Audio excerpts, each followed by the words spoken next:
The gig economy has revolutionized the way we work.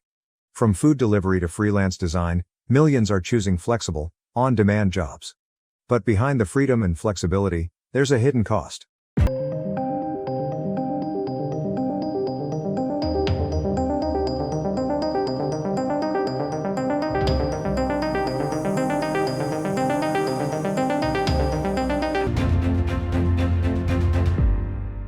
What is the gig economy?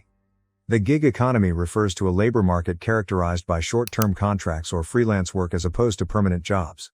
Gig platforms such as Uber, DoorDash, and Fiverr have attracted millions of workers worldwide, offering them the promise of autonomy and flexibility. But what's often not discussed is the toll it takes on mental health. According to research by the International Labour Organization and World Health Organization, gig workers are among the most vulnerable to anxiety, depression, and burnout due to job insecurity, irregular hours, and lack of benefits like health insurance or paid leave.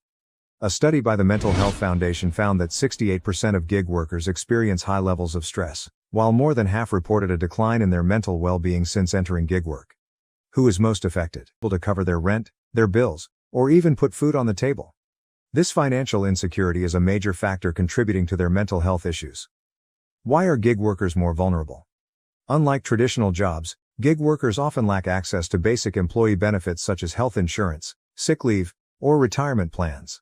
A McKinsey Global Institute report found that gig workers are 56% less likely to have access to healthcare than traditional employees. This lack of support often leaves them struggling to manage their mental health. In addition, gig work tends to isolate workers. Without an office or co-workers, many gig workers report feelings of loneliness, further exacerbating stress and anxiety. The COVID-19 effect.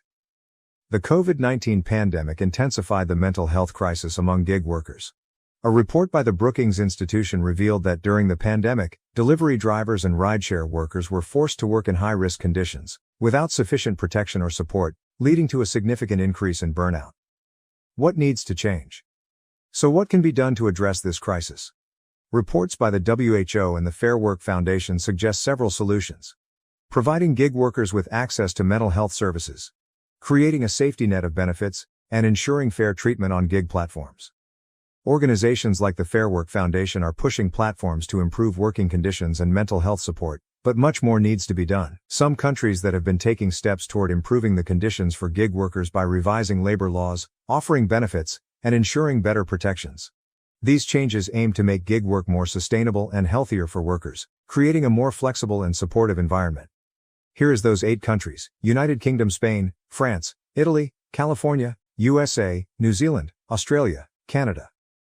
The gig economy isn't going away, and neither is the mental health crisis it's creating. But with the right changes, we can protect the mental well-being of the millions who depend on these jobs. Thank you for watching. If you or someone you know is struggling with mental health issues in the gig economy, resources are available.